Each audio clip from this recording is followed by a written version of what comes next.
Assalamualaikum warahmatullahi wabarakatuh. Perkenalkan nama saya Fadil Alexandinol dengan NIM 20338056. Di video kali ini saya akan menjelaskan atau mereview tentang proses pemilihan material dan proses pembuatan suatu produk dari yang saya cari atau saya pilih referensinya di YouTube atau video YouTube. Nah, untuk kali ini saya akan menjelaskan atau mereview tentang proses pemilihan material pada produk kabel listrik. Eh, untuk penjelasannya, saya akan memutar video dari referensi yang saya pakai. Kemudian nanti saya pause, lalu saya jelaskan secara runtut. Mari kita mulai videonya.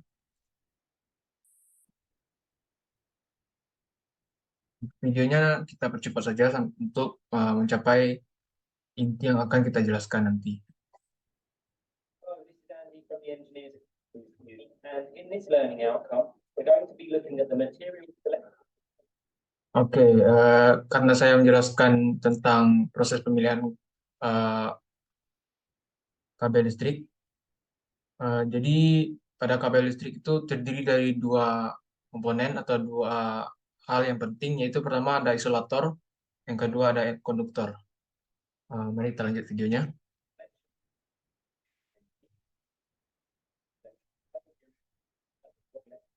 The reason being is the electricity needs. Nah, pada inti kabel atau konduktor, sudah pasti kita akan membutuhkan sifat materialnya, yaitu dengan konduktivitasnya yang tinggi.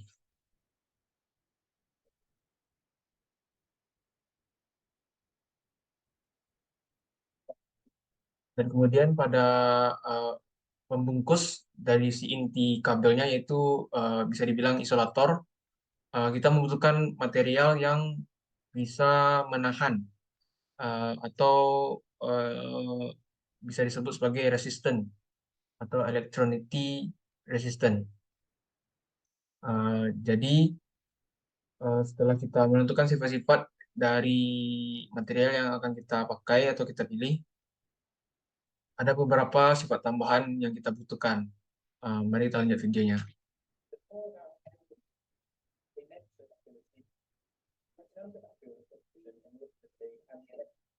Nah, pada inti kabel, selain kita membutuhkan material yang bersifat konduktif dan juga eh, resistennya atau ketahanannya terhadap listrik itu rendah, kita juga membutuhkan sifat tambahannya, yaitu duktilitas, atau lebih tepatnya disebut sebagai elastisitasnya si material.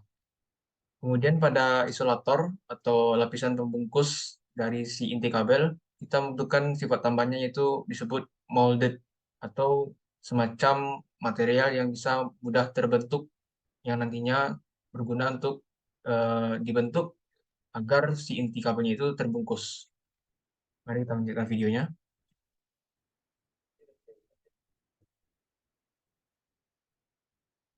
Nah, di sini kita bisa lihat ada sebuah diagram yang menunjukkan tentang resistivity dan juga cost, di mana pada sumbu Y-nya yaitu resistivity atau ketahanannya, dalam artian ketahanan terhadap listrik, bisa jadi. Kemudian pada sumbu X itu ada cost atau biayanya. Eh, Pada sumbu Y semakin ke bawah dia, maka semakin bagus eh, eh, konduktornya atau sifat konduksinya, atau ya bisa dia menghantarkan listrik. Dan kemudian semakin tinggi resistivity-nya, maka dia maka materialnya tersebut akan lebih ke sifatnya, yaitu lebih ke isolator atau lebih tahan dia. Kemudian pada sumbu X yaitu cost atau biaya, semakin ke kiri dia maka biayanya akan semakin murah, dan semakin ke kanan dia maka biayanya akan semakin mahal.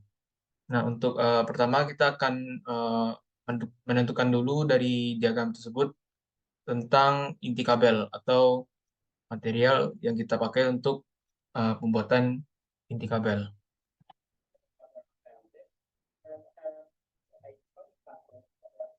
Oh ya, bisa kita lihat di dalam diagram ada beberapa material-material yang ada, seperti ada polimer, ada glass, ada rubber atau karet, ada wood dan wood product, yaitu kayu dan segala bentuk jenis produk kayu, ada keramik, ada komposit, dan yang di bawah yaitu ada metal atau alloy. Alloy itu aluminium.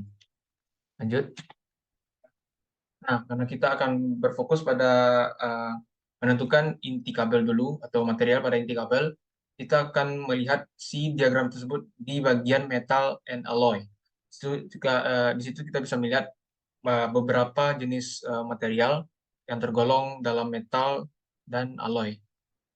Lanjut. Nah, kita membutuhkan material dari inti kabel itu yang bersifat lebih konduktif. Otomatis kita akan melihat sumbu Y-nya itu condong ke bawah atau menuju nol. Seperti yang bisa kita lihat di video yang terletak di bawah atau menuju nol itu si bagian metal and alloy. Kita lanjut. Nah, setelah dilihat untuk material dengan tingkat konduktivitas yang baik, berdasarkan diagram tersebut atau diagram yang ada di video, terpilihlah dua jenis material, yaitu aluminium dan tembaga. Karena dia berdasarkan di diagram, dia itu terletak di bawah atau terletak paling bawah lah, yang si aluminium dan si tembaganya ini eh, di bawah 10 pangkat min 3 atau 0,001. Untuk cost-nya, karena kita berfokus pada pemilihan material yang bersifat konduktif, maka untuk cost atau biayanya kita alihkan dulu.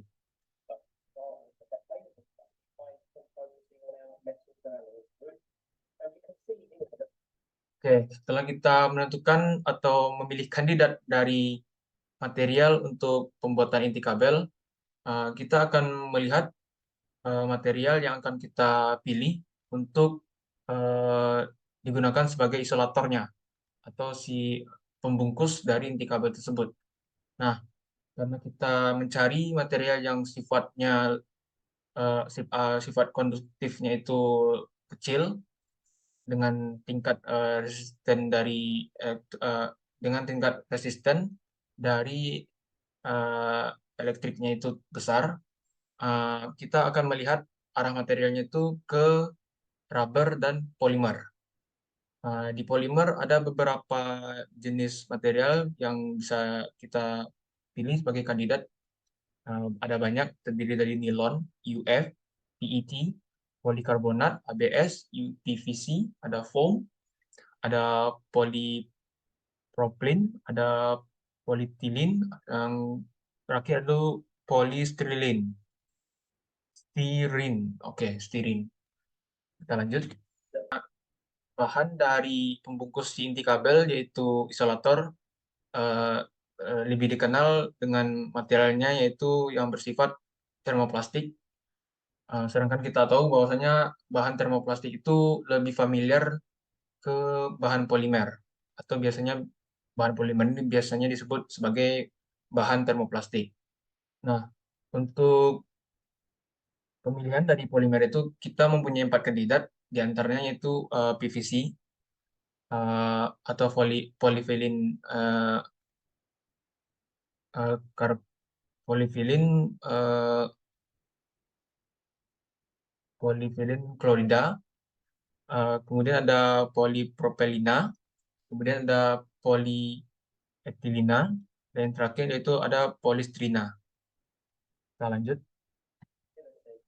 Nah, berdasarkan diagram antara resisten dan juga cost tadi, kita telah menentukan beberapa material yang terpilih untuk kita tinjau atau kita telusuri lebih dalam untuk si inti kabel atau konduktornya yang menjadi kandidat materialnya yaitu ada copper atau tembaga, yang kedua itu adalah aluminium.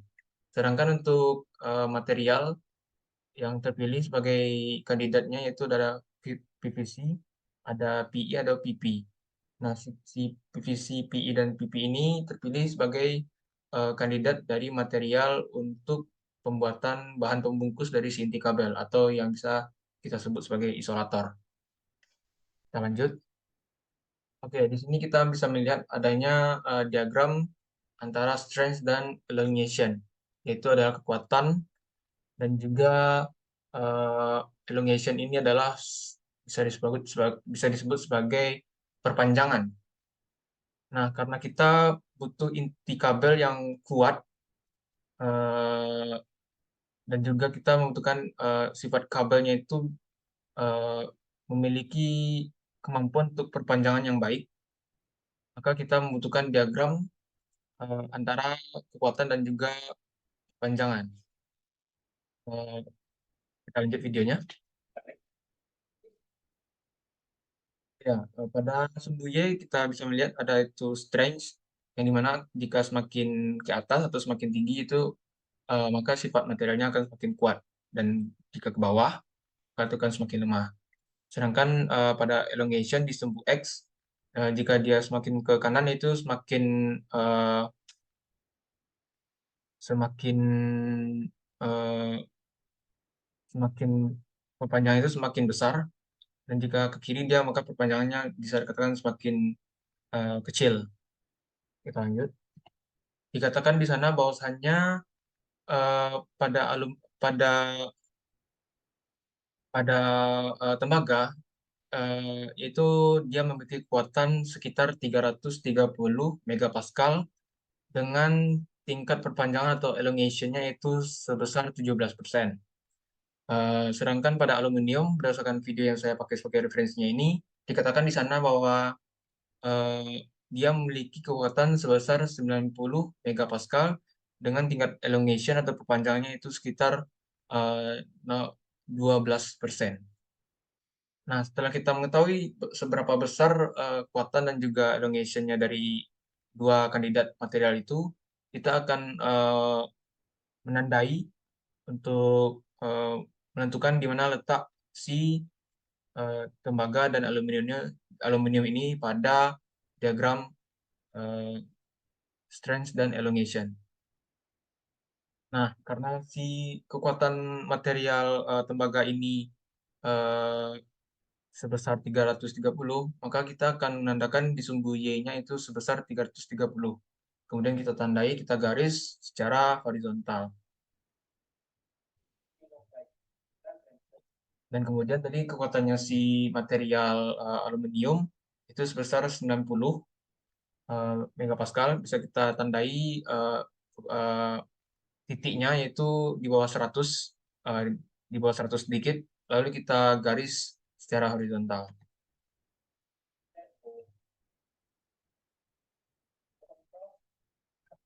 Nah, kemudian karena perpanjangan atau elongation dari material tembaga yaitu sekitar 17%, atau kita eh, bulatkan menjadi 0,17, lalu kita tandai pada sumbu X, yaitu eh, di titik setelah 0,1.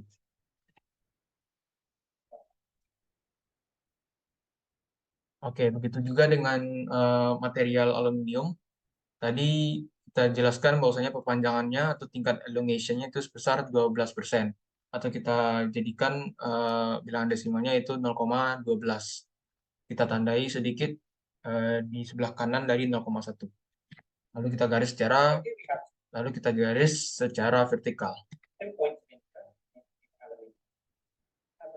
Nah, bisa kita lihat pertemuan dari garis horizontal dan garis vertikal yang telah ditandai berdasarkan uh, kekuatan kekuatan dan elongation-nya.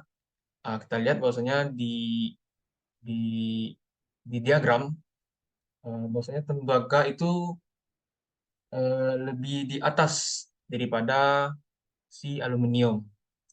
Nah, sedangkan si tembaga ini lebih ke kanan daripada si aluminium atau bahan aluminium ini. Jadi dari diagram tersebut bisa kita tarik kesimpulan bahwasanya tembaga tersebut dikategorikan sebagai material yang memiliki sifat konduktivitasnya yang tinggi atau bagus. Dan juga si tembaga ini bisa dikatakan sebagai material yang memiliki kekuatan yang baik dan juga tingkat perpanjangannya yang juga baik jika dibandingkan dengan aluminium.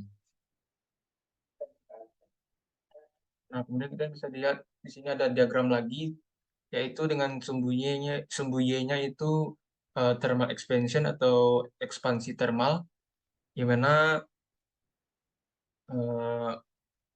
itu perubahan akibat panas. Di sumbu X-nya yaitu ada thermal conductivity yang dimana yaitu konduktivitas thermal dalam artian kemampuan suatu material dalam menghantarkan panas. Nah, karena kita memiliki 4 kandidat untuk isolator, itu tadi ada uh, uh, PVC, ada PE dan kemudian PP, sama politrilin, tirin, politirin. Kita lanjut. Nah, dikatakan di sumber video bahwasannya si si PE atau polyethylene itu memiliki eh, konduktivitas termanya itu sebesar 0,14 yang menandakan bahwasanya PE ini atau polyethylene ini yang paling bagus di antara 4 kandidat tersebut eh, dalam menjaga mengantarkan panas. Kita lanjut. Di semua diagram yang kita review tadi, bahwasanya untuk inti kabel atau material pembuatan inti kabel dari 2 kandidat yang kita capai, yaitu ada tadi tembaga dan juga aluminium, berdasarkan perhitungan dari sifat konduktivitas, eh, kemudian kemampuan dia dalam eh, melakukan perpanjangan dan juga kekuatannya, maka terpilihlah material tembaga sebagai eh, bahan untuk pembuatan inti kabel. Kemudian pada isolatornya atau bahan pembungkus dari si inti kabel, kita tadi mempunyai 4 kandidat, yaitu ada PVC, ada polypropylene, ada polyethylene, yang terakhir yaitu polytrilene. Nah, dari 4 kandidat tersebut, kita tadi mencari spesifikasi yaitu dengan sifat konduktivitasnya yang lemah dan juga tingkat resistennya yang juga tinggi. Kemudian kita tadi mempunyai kandidat itu bahannya kalau bisa bersifat molded atau mudah dibentuk dan juga lebih tahan panas. Nah, berdasarkan tadi diagram-diagram yang kita review, yang terpilih sebagai material yang dipakai untuk dalam pembuatan isolator atau bahan pembungkus si inti kabel yaitu PE atau polyethylene. Eh, karena pada dasarnya atau pada umumnya polyethylene ini terkenal sebagai bahan atau material dalam pembuatan isolator atau bahan pembungkus si inti kabel. Baik, untuk proses pembuatan eh, proses pembuatan kabel listrik akan dilanjutkan di sumber video berikutnya. Baik, setelah melalui proses pemilihan material terhadap produk kabel listrik, selanjutnya kita akan masuk ke video proses pembuatan kabel listrik eh, yang saya pilih sebagai eh, sumber referensi saya. Nah, untuk tahap pertama yang nantinya di video ini si eh, bahan mentah atau material tadi akan melalui namanya proses drawing. Kita mulai saja videonya. Dari kabel listrik merupakan bagian yang terpenting untuk menghantarkan arus listrik Nah, ini merupakan bahan mentah tadi atau material tadi yang bersifat konduktor. Di sini si gulungan-gulungan konduktor ini akan melalui proses yang namanya proses drawing atau proses pemilinan, yang dimana gulungan ini yang terdiri dari kabel-kabel ini akan di-press lebih kecil lagi dengan diameter yang lebih kecil lagi guna mempermudah nanti dalam proses berikutnya. Kita lanjut videonya. Bagian konduktor suatu pada umumnya terbuat dari bahan tembaga atau aluminium. Mesin ekstrusi. Nah, setelah si bahan mentah atau konduktor tadi telah melalui proses drawing atau proses pemilinan, proses selanjutnya itu ada namanya proses trending. Nah, si proses trending ini yang dimana si kabel atau konduktor ini akan dipilih jadi beberapa pemilinan kabel. Yang bisa kita lihat di video ini, bahwasanya yang ini adalah proses trending atau pemilinan kabel-kabel menjadi beberapa kabel serabut atau kabel yang berbentuk serabut.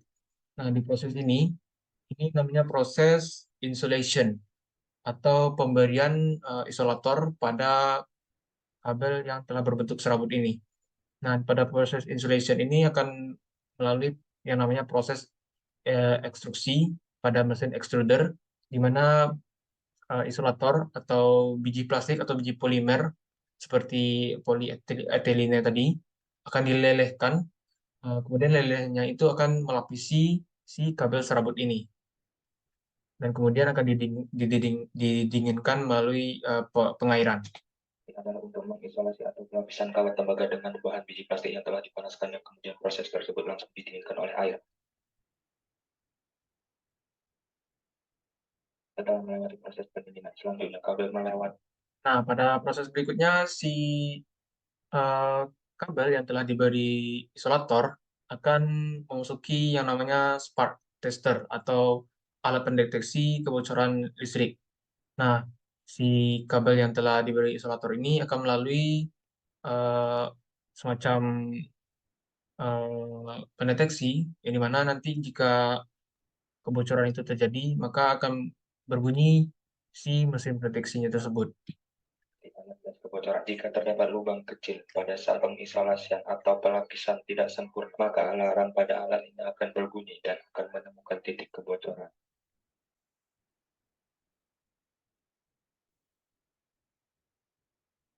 Nah, ini merupakan gulungan dari kabel atau serabut yang telah diberi isolator. Kita lanjut. Nah, inilah bentuknya dari proses insulation tadi, yang dimana kabel-kabel yang telah berbentuk serabut dilapisi oleh isolator seperti polimer, yaitu polietilena, tidak tadi contohnya.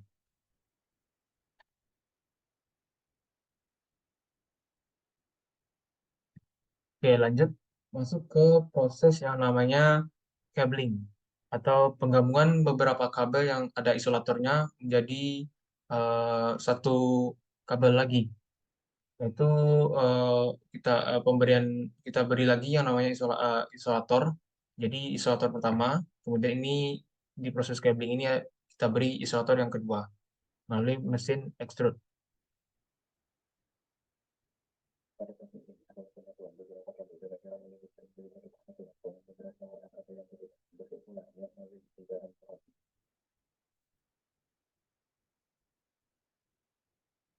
Saat mesin berubah itu terus berputar. Karena proses pemilihan tekstur kayak asal bukan proses kabel kalau memberi atau terbentuk kabel. Nah, inilah tadi hasil dari proses cabling yang mana tadi eh, si kabel dengan isolator itu diberi gulungan-gulungan isolator sehingga membentuk kabel putih.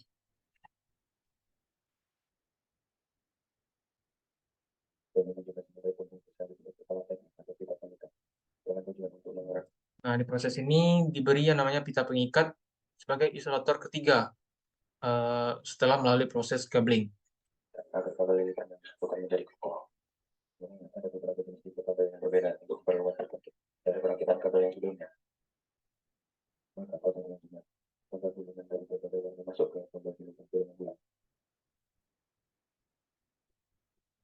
tadi setelah melalui proses cabling dan pemberian pita, selanjutnya akan masuk yang namanya proses inner shield atau proses ekstrusi kembali, yang dimana si kabel tadi akan diekstruksi melalui mesin extruder, itu pemberian isolator lagi atau pemberian pelapisan isolator yang ke 4 atau 5.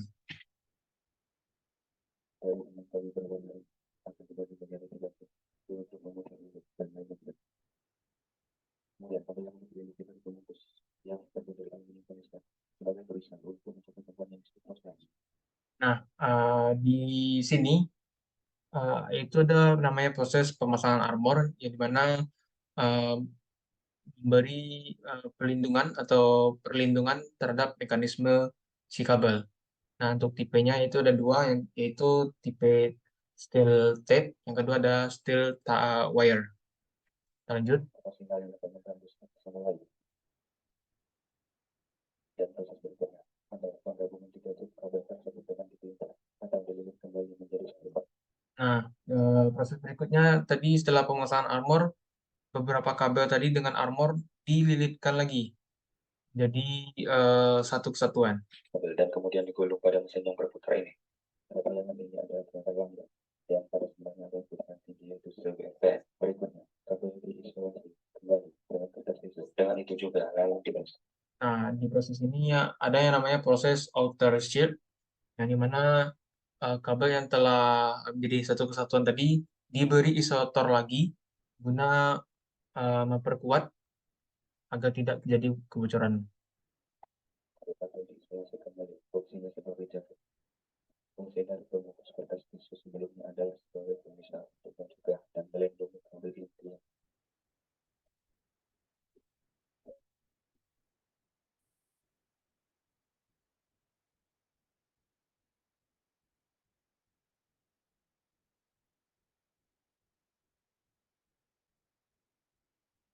Adalah inti kabel yang dengan benang tahu. Benang tahu juga sebagai bahan yang menarik perhatian fungsi dan juga mencegah jatuh kabel menempel pada inti kabel. Proses yang sama dengan sebelum wujud masuk ke dalam ketika dulu dan kemudian kabel yang ketika mendapat menempel di kulit dan menjadi sebagai kali-kali berbeda dan sekaligus bunyi. Nah, di proses ini akan diekstruksi lagi atau diberi lagi isolator sebagai pelapis yang terluar atau pemberian isolator yang terluar sebelum masuk ke proses terakhir, itu pemberian eh, semacam tali yang dipilin atau dianyam. Dengan air untuk kontak kabel dan pada proses adalah pembungkusan kabel dengan cara sama. Nah, di sini yang dimaksud dengan proses terakhir tadi, yang dimana eh, si kabel yang telah diberi isolator terluar atau terakhir itu akan dikepang. Itu ya dikepang.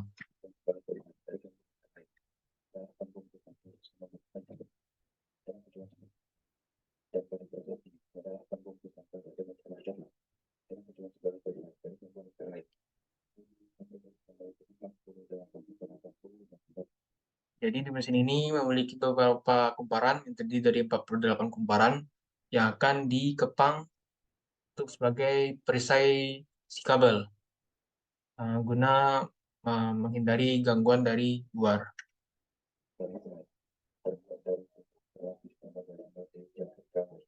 yang terbuat dari timah dan tembaga.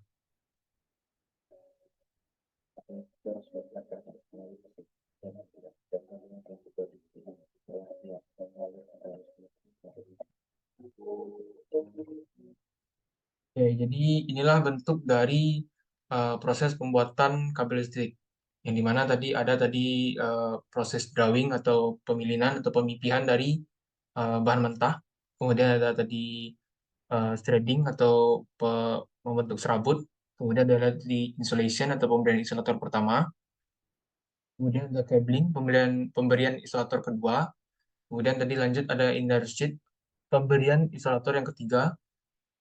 Dan lanjut tadi pemberian armor guna untuk melindungi mekanisme kabel. Kemudian yang terakhir itu ada tadi pemberian uh, isolator lagi pada proses outer shield. Dan yang terakhir itu tadi ada pengepangan pada kabel guna menjaga kabel agar tetap kokoh. Nah, jadi itulah proses pembuatan kabel listrik. Dimulai tadi pada proses pemilihan kabel sampai proses pembuatan kabel. Eh, Itulah penjelasan saya eh, mengenai dua topik tersebut. Apabila ada kesalahan kata dan makna mohon dimaafkan. Saya akhiri dengan wabillahi taufiq wal hidayah. Wassalamualaikum warahmatullahi wabarakatuh.